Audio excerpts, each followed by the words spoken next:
यदि नाम जप करना है निरंतर तो झूठ बोलना छोड़ दो। झूठ बोलने वाले की जबान पे नाम जप निरंतरता में नहीं आता।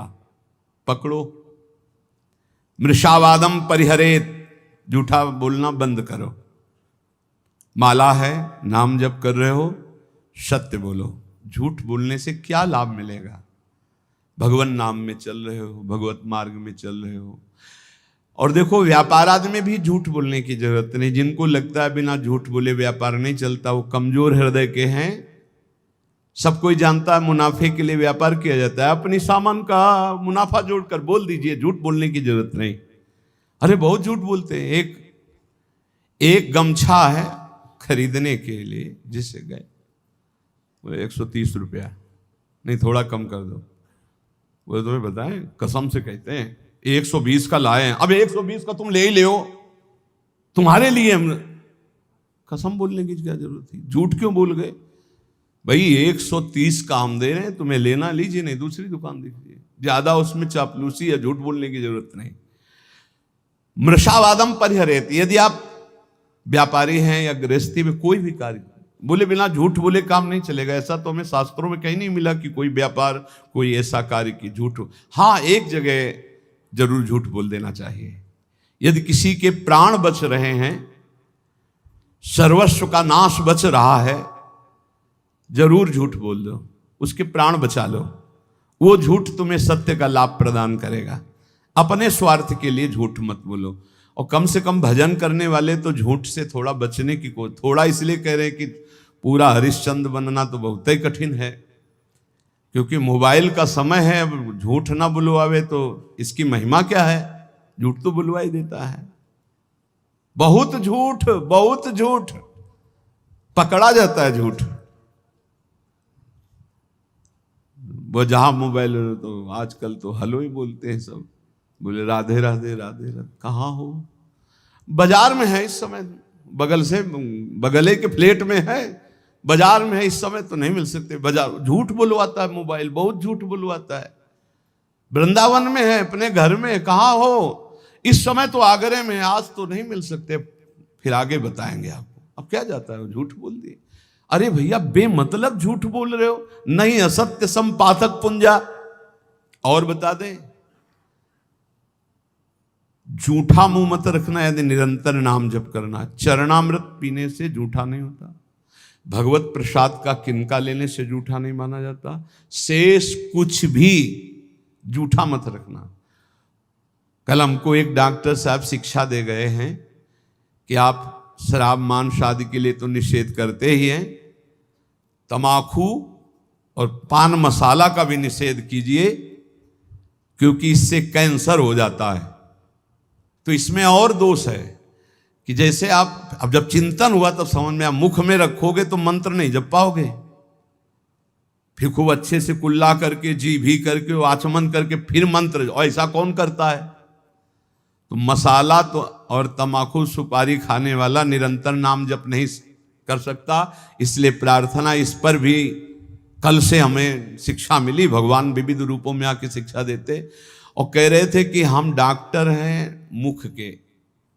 सैकड़ों ऐसे लोग जिनके मुख के कैंसर हो गए हैं, जो तमाकू, गुलमंजन, पान मसाला, तो ये भजन में भी खतरनाक है भाई। सिद्ध पुरुष हो तो हम प्रणाम करते हैं भाई, लेकिन साधक हो तो पान मसाला, तमाकू, ये चीजें बंद कर दो। अभी तक तो हम यही शराब मांस इसके लिए बोलते थे। वो कल बता गए, बोले बड़ी बुरी स्थिति कैंसर के मुख में हो रही है इसी से। तो झूठ बोलना छोड़ दो। पान मसाला, तमाकू, ये सब इस भजन के लिए बहुत बाधक वस्तुएं हैं।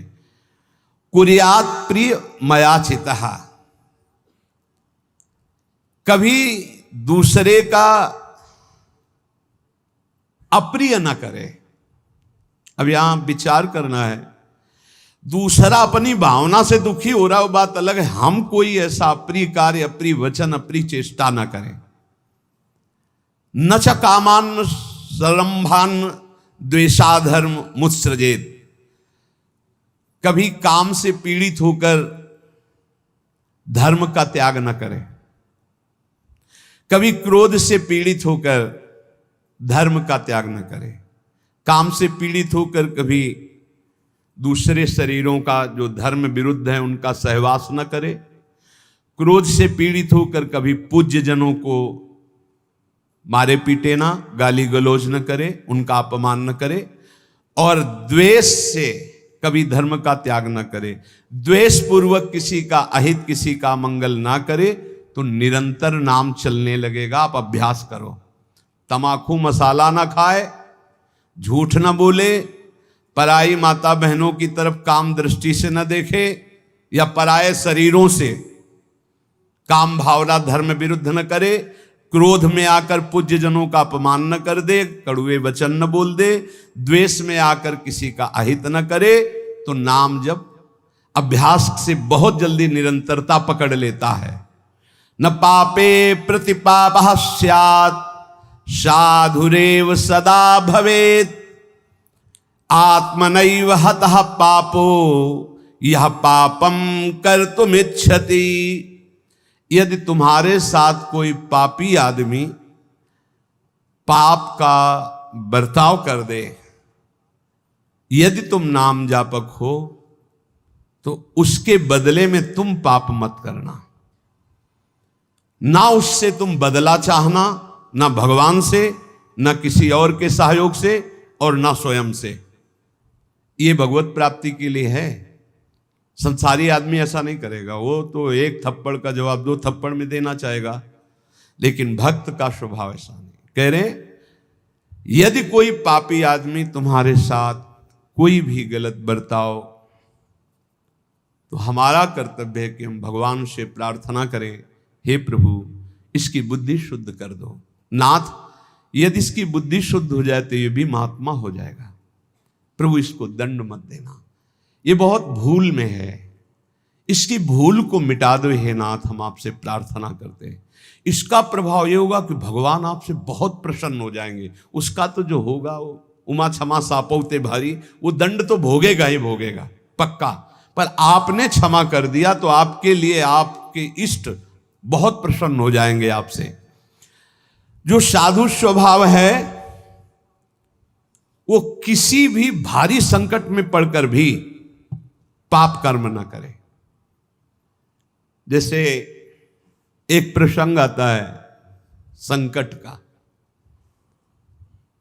सदन जी का, सदन कसाई जी बड़े महाभागवत थे।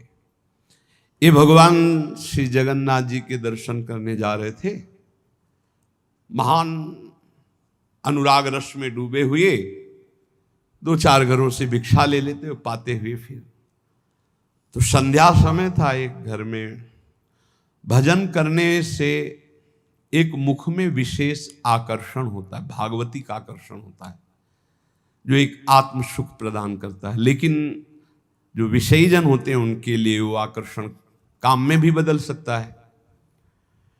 तो उनको एक नवयुवती जो नववधू थी उस घर में, उसने देखा तो उसने कहा, बाबा यहीं पा लीजिए। उनका जैसी आपकी इच्छा। जब पाया तो कहा यहीं विश्राम कर लीजिए। कहाँ जाते हो? तो कहा जगन्नाथ जी के दर। तो सुबह चले जाना। अब यहां थोड़ी त्रुटि हो गई। बैरागी को सहसा किसी के घर में शयन करना निषेध है, या तो दरवाजे के बाहर, या देव मंदिर, या ग्राम के किनारे कोई वृक्ष, कोई ऐसा देवालय आदि में, अन्यथा या तो कोई वैष्णव महाभागवत, फिर भी उसके बाहर उसकी सैयाओं पर ना सोए जो घर गृहस्थी की है। सहज सरल चित्त तो उसी घर में शयन कर गए। उनको होगा कोई कमरा ऐसे, और अन्य बड़े घर होते हैं। रात्रि जब हुई तो उनकी वही नववधू आई, उसके पति थे, अभी नववधू हुई थी। उसने काम वेदना से पीड़ित होकर याचना की सदन से। सदन जी ने कहा कि तुम कैसी हो, तुम्हारे पति है फिर भी तुम ऐसी याचना करती हो। चली गई। उनको लगा कि शायद समझ आ गई हो, उसने जाके पति की हत्या कर दी। उसको लगा कि ये इसलिए बड़ा काम पापी स्वभाव का होता है, जब बुद्धि में बैठ जाता है कुछ भी पाप पूरे परिवार को मार सकता है। ऐसा है, बहुत ऐसी घटनाएं सुनने को मिलती है। वो आयुष ने कहा पति की हत्या कर दी, अब तो स्वतंत्र होना, अब तो भयरहित हो। तो उनका धूर्त कहें कि ये हमने कब कहा, ये महत अपराध करने वाली तू है। तो उसने कहा होश में अगर हल्ला मचा दिया तो जान से मार डाले जाओगे यहीं। उन्होंने विचार किया कि बात तो सत्य है। तो उन्होंने कहा धर्म में प्राण त्याग देना सही है, लेकिन अधर्माचरण करना सही नहीं। तो उनका देवी तो चाहे जो कुछ करना चाहे कर ले, पर मैं धर्म विरुद्ध आचरण नहीं करूंगा। उसने हल्ला मचा दिया, गांव के लोग एकत्रित हो गए। क्या ये साधु नहीं है, ढोंगी है, इसको हमने बड़े सम्मान से भोजन पवाया और अपने घर में वास दिया, ये रात्रि में कुछ धर्म विरुद्ध आचरण करना चाहा था, मेरे पति ने विरोध किया तो पति का गला काट दिया। अब मेरे साथ मनमानी करना चाहता था तो मैंने आवाज लगा दी, आप लोग मेरी रक्षा कीजिए। बंदी बना लिए गए, राज दरबार में पेश किए गए। राजा ने पूछा क्या आप अपराध किया? एक बार उन्होंने कहा कि नहीं। तो उस स्त्री ने कहा झूठा है, ये दम्भी है, पाखंडी है, साधु नहीं है, वो महापुरुष थे। राजा ने पुनः पूछा तुमने अपराध किया? तो उनका ये जो देवी कह रही उसी के अनुसार मुझे दंड दिया जाए, क्योंकि भगवान की इच्छा, इसीलिए सब विधान बना। तो दोनों हाथ यहां से काट लिए गए, हाथ कटवा लिया धर्म विरुद्ध आचरण। अब कुछ ऐसे लेप लगाए गए जिससे रक्त रुक गया। जगन्नाथ जी के दर्शन करने गए तो बहुत हंसे प्रभु से, क्योंकि वो सच्चे थे। उन्होंने कहा प्रभु आप जानते हैं फिर भी ये लीला, अगर आज हाथ होते तो मैं हाथ जोड़कर आपको प्रणाम करता, पर स्वीकार करो आप हमारा। और जे ही ऐसे किया तो नवीन हाथ उनके प्रकट हो गए। सच्ची मानिए, कह रहे यहां कि आत्मनैव हतः पापो यह पापम कर्तुम इच्छति, पापानां विद्याधिष्ठानम लोभमेव द्विजोत्तम, लुब्धा पापम व्यवस्यन्ति नरा नाति बहुश्रुताः। किसी भी लोभ या किसी धर्म संकट में फंस करके भी पाप आचरण नहीं करना चाहिए। कभी कई तरह के ऐसे धर्म संकट भक्तों के जीवन में आते हैं, उस समय आप अपने आराध्य देव की निष्ठा में रहो। प्राण भी चले गए तो भगवान की प्राप्ति हो जाएगी, लेकिन धर्म भ्रष्ट हो गए तो क्या? जीवन धन गौर श्याम की प्राप्ति के लिए उनका स्मरण करते हुए 100 लात खा करके भी हम किसी को कुछ नहीं कहेंगे, अपनी श्री जी की प्राप्ति के लिए चलेंगे। वाग्वाण प्रपतंतु मर्म सुशतम पाद प्रहारासिर, ये है प्राप्ति करने की इच्छा का नाम। ये है, आपसे बहुत हृदय से बात कर रहा हूं। जब आप भगवत प्राप्ति के लिए कमर कसेंगे तो माया तुम्हें रौंदेगी पक्का। वो या तो इतनी अनुकूलता दे देगी कि आप प्रमाद में भूल जाओ, और या हर कदम में प्रतिकूलता दे देगी कि चलना मुश्किल हो जाएगा। अब क्या करूं? उस स्थिति में भी चाहे सर्वस्व नाश हो जाए, मैं श्री जी को नहीं छोड़ सकता। मैं भगवत प्राप्ति की किसी भी तरह से, अब इसमें गुंजाइश नहीं, मैं और साझा नहीं कर सकता। सिर्फ भगवत प्राप्ति, जीवन भगवत प्राप्ति के लिए हर कष्ट सहूंगा, पर श्री जी को नहीं छोड़ सकता। बस हो गया। वाग्वाणा प्रपतंतु मर्म सुसतम पाद प्रहारा सिरो, चाहे जितना कष्ट दो, 100 लात मारो, 100 गालियां दो, हम वृंदावन नहीं छोड़ेंगे, हम प्रियाजू की उपासना नहीं छोड़ेंगे। सब छूट जाए, सब नष्ट हो जाए, आप जानो आपका काम जाने, हम आपको नहीं छोड़ सकते। स्मारम मथापि जीवन धनम। तो क्या मिलता है? बोले वो स्मरण करता हुआ, बार बार स्मरण करता हुआ अपने जीवन धन गौर श्याम प्रिया प्रीतम, ऐसा मुदितो, ऐसा आनंदित रहता है कि उसको परवाह नहीं रहती कौन गाली दे रहा है, कौन मार रहा है। ऐसी उत्तम स्थिति वत्स्यामि वृंदावने, मैं ऐसे वृंदावन में वास करूंगा, चाहे मुझे कोई मारे, चाहे गाली दे, चाहे अपमान करे।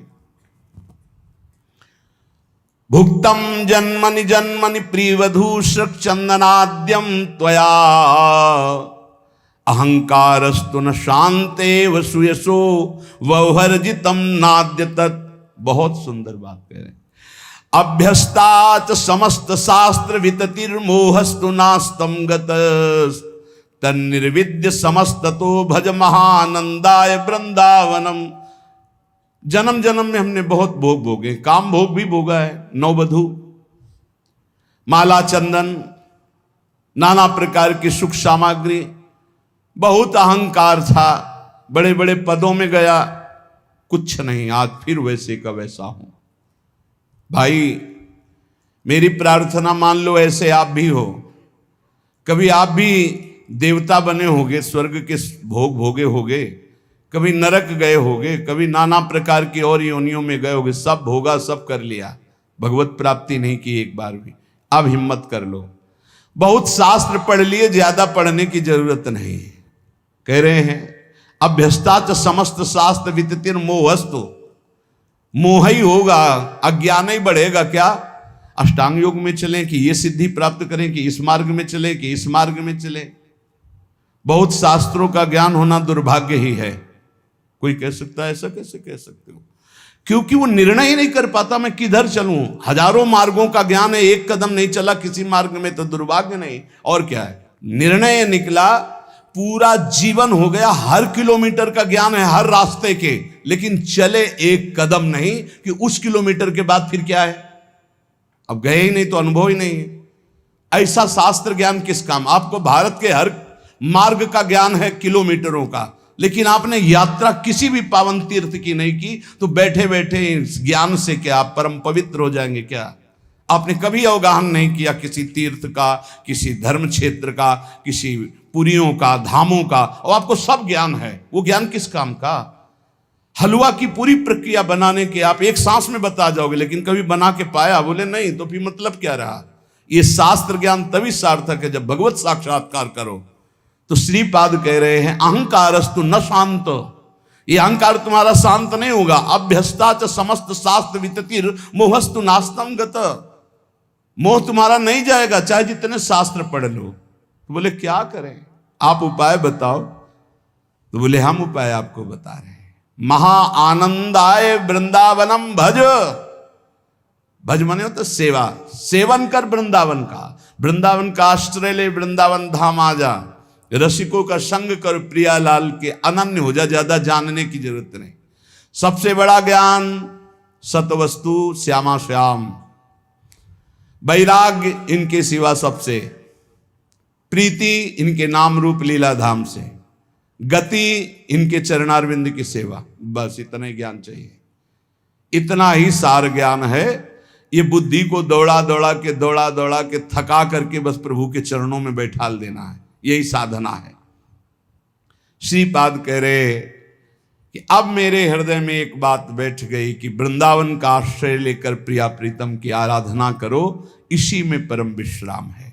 संत वाणी, जो भगवत प्रेमी, भगवत प्राप्त महात्मा जन हैं, वो हमारी छोटी छोटी त्रुटियों से लेकर बड़ी त्रुटियों का सुधार करने के लिए शास्त्र के वचनों का अनुभव करके बोलते हैं। जीवन दो गतियों से गुजरता है। एक गति है जन्म मृत्यु में भटकना, और एक गति है जन्म मृत्यु से मुक्त होना। दो ही मार्ग है। अस्तो मां सदगमय, असत से सद की यात्रा करो, या सद स्वरूप का विस्मरण करके असद में रत हो जाओ जन्म मृत्यु के चक्र में। 84 लाख योनियां हैं कर्मानुसार। इन 84 लाख योनियों में जीव भ्रमित होता है। इस योनि में एक एक योनि लाख लाख प्रकार की है। एक योनि लाख लाख प्रकार की है। अब जैसे रेंगने वाली योनि, अब रेंगने वाले में कितने प्रकार के जीव हैं, सांप हैं, खनखजूर हैं, केचुआ, कितने प्रकार के जीव हैं रेंगने वाले में। एक है जलचर, अब जल में कितने प्रकार के जीव हैं, वायु में उड़ने वाले कितने प्रकार के जीव हैं। एक एक योनि में लाख लाख योनियां, उन लाख लाख योनियों में कई कई बार जन्म। अरे बड़ा प्रपंच है, बड़ा दुर्गति है जीवों की। अन्य योनियों के साथ जो दुर्व्यवहार हो रहा है बहुत ही घृणित है। कैसे तुम्हें बता, 1.5 घंटा धीरे धीरे जला जला करके पका रहे हैं पशुओं को, फिर उन्मत्त होकर मदिरा पान करके उसका खान पान कर रहे। क्या कैसी दुर्गति जीते जीव अपनी कर रहे हैं। 84 लाख योनियों में एक एक योनि में लाख लाख प्रकार की योनियां, एक एक योनि में लाख लाख बार जन्म होना। ऐसे थोड़ी ये प्रपंच हाहाकार ऋषिजन इसलिए कर रहे हैं कल्याण कर ले, भूल मत कर। यही एक चांस है मनुष्य दे जिससे तू अपना कल्याण कर सकता है, अन्य योनियों में नहीं। अब सोचो उस जीव की क्या हालत है, हाथ पैर बंधे हुए लोहे की छड़ में फंसा हुआ है, आराम से धीरे धीरे अग्नि उसे जला रही, वो कीक रहा है, चिल्ला रहा है, और वो आनंदित हो रहे हैं। वो थोड़ा थोड़ा पीते जा रहे हो, देख रहे हैं पक रहा है, पका लो। तुम्हारे तो खाने के काम में आएगा, तुम खाने के भी काम में नहीं आओगे। ऐसी तुम्हारी हालत काल करेगा, जब वो जलाएगा तो तुम खाने के काम में भी नहीं आओगे। बहुत होश में, बहुत होश में, बहुत होश में। ये कर्म तुम्हारा कहीं बख्शने वाला नहीं, तुम्हें दंड देगा। 84 लाख योनियां, एक केवल मनुष्य योनि जिनमें आप अपना उद्धार कर सकते हो। मानव जीवन गिने चुने श्वासों वाला है, गिने चुने श्वासों वाला। इतनी श्वासें आपकी हैं, बस प्रतिपल माइनस होता चला जा रहा है, खत्म होती चली जा रही। या हम आनंदित हो रहे हैं, 30 वर्ष के हो गए, 35, अरे आनंदित नहीं, 35 वर्ष गए जीवन के मूल कार्य के लिए जो आए हो भगवत प्राप्ति, उसमें क्या किया? बोले कुछ नहीं, अभी तो खेलने खालने की उम्र है। मरने की उम्र कौन सी है? कभी भी तो मर सकते हो, तो अपना काम क्यों नहीं बना लेते? राधा राधा राधा। यही अवसर है जीव आवागमन के अनादि चक्र से अपना छुटकारा करके अपने स्वरूप में स्थित हो सकता है, भगवत प्राप्ति कर सकता है। जन्म मृत्यु का चक्र कब तक चलेगा अकल्पनीय, कल्पना भी नहीं कर सकते।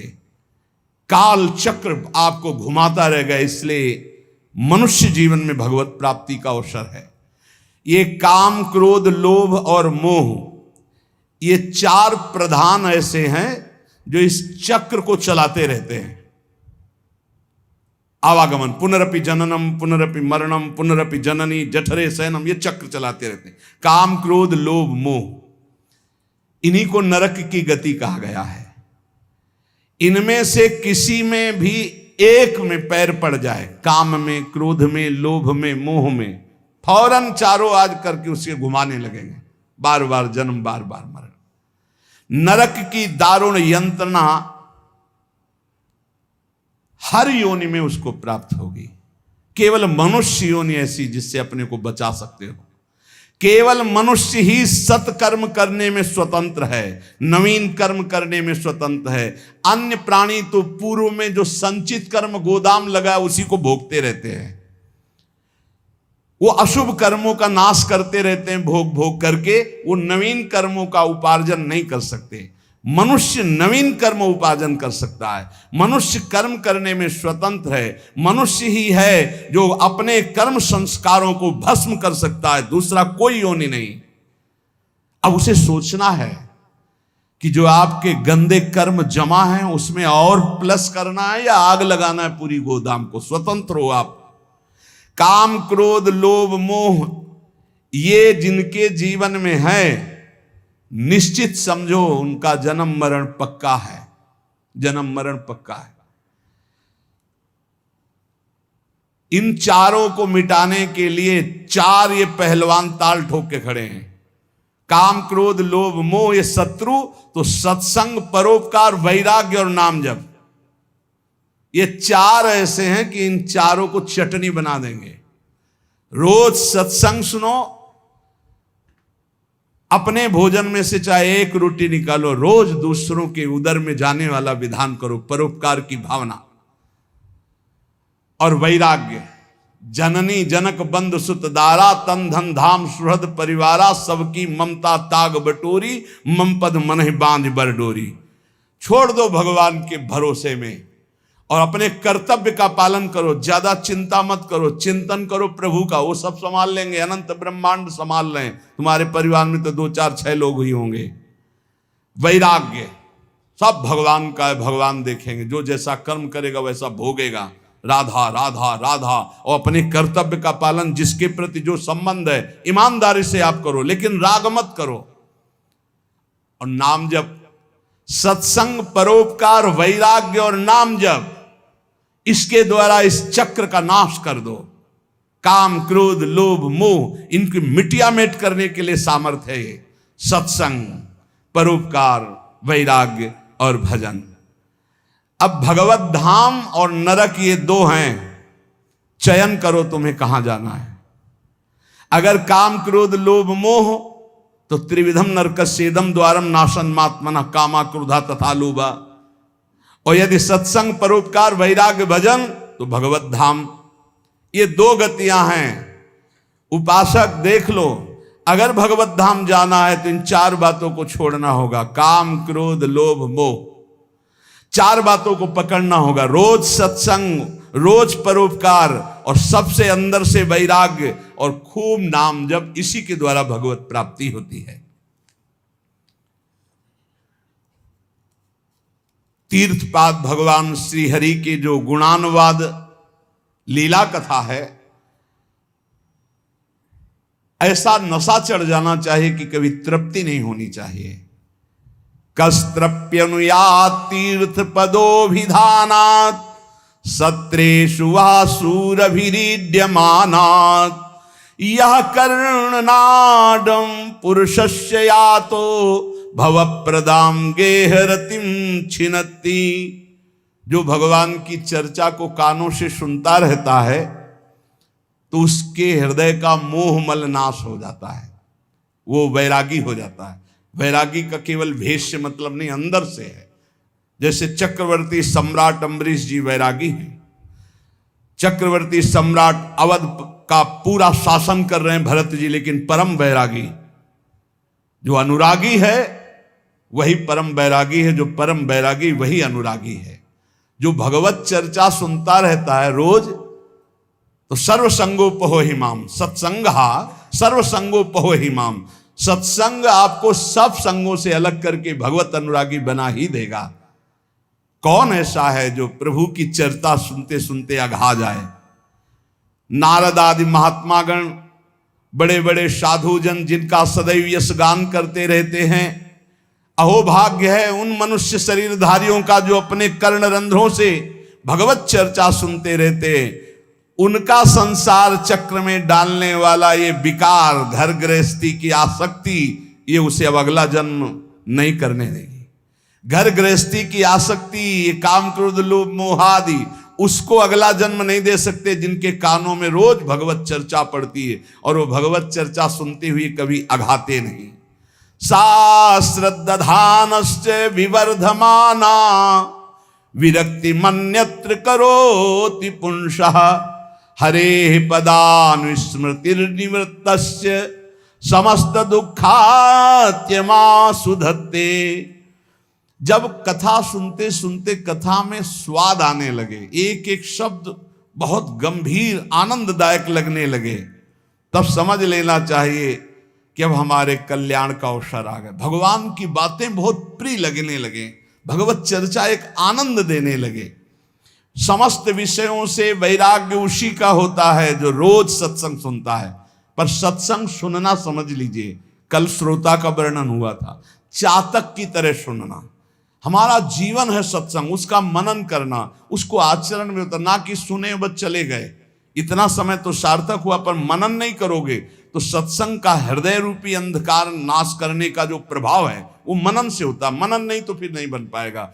सुन लिया, दूसरों को सुना दोगे, काम नहीं बनेगा। भगवत चरणारविंद के निरंतर चिंतन की सामर्थ्य सत्संग से प्राप्त होती है। समस्त दुखों का नाश भगवत चिंतन से होता है। भगवत चिंतन की प्राप्ति सत्संग से होती है। इसलिए तान चोच्य सोच्यान विदोनु सोचे हरे कथायाम विमुखा नघेन क्षिणोति देवो निमिषस्तु येषा मायुर्वृथावाद गति स्मृति नाम। मुझे तो सबसे ज्यादा वो सोचनियों में भी सोचनीय अज्ञानी पुरुष लगते हैं जो कभी सत्संग सुनने नहीं आते। पिछले पूर्व पापों के कारण उनको भगवान की कथा में सुनने में बिल्कुल रुचि नहीं है, और अगर कभी कोई उनका मित्र आदि ले भी आवे तो सुनना नहीं चाहते। तुम आओ सुन के हम बाहर खड़े हैं, वो इतनी दूर खड़े हो जाएंगे कि कान में शब्द ना पड़े। और अगर कभी सत्संगियों को देखेंगे भी तो उनके दोष दर्शन करेंगे, इनका क्या सुधार हुआ सत्संग से, ये वो ऐसा। हाय हाय, बड़े शोचनीय है कि मानव देह प्राप्त करके उनको सत्संग नहीं मिला। काल भगवान ऐसी अमूल्य श्वासों को व्यर्थ में नष्ट करवा रहे हैं। उनकी वाणी दूसरे के निंदा प्रपंच गायन में, देह भोगों में, व्यर्थ के वाद विवाद, व्यर्थ की चेष्टा, व्यर्थ के चिंतन में उनका जीवन चला जाता है। इसलिए इस लोक में तुम केवल धर्म का आचरण करते हुए ही अर्थ का सेवन करो, भोगों को भगवद अर्पित करके परम पुरुषार्थ भगवान की प्राप्ति का उपाय करो, वही मनुष्य जीवन श्रेष्ठ है। पापाचरण से बचने की चेष्टा करो, निरंतर नाम जप करो, कोई व्यसन ना करो, सहसा झूठ मत बोलो, तो तुम्हारे हृदय में निरंतर नाम की वृत्ति स्थायी आ जाएगी। नाम चलने लगा तो हम जीत गए, हम जीत गए। नाम सर्वोपरि, चाहे जैसी परिस्थिति हो, नाम न छोड़ो, नाम पकड़े रहो, नाम तुम्हें पकड़ लेगा, नाम ही तुम्हारे हृदय में छा जाएगा, और जीवन का यही परम लाभ। शेष चर्चा आगे। श्री राधा वल्लभ लाल।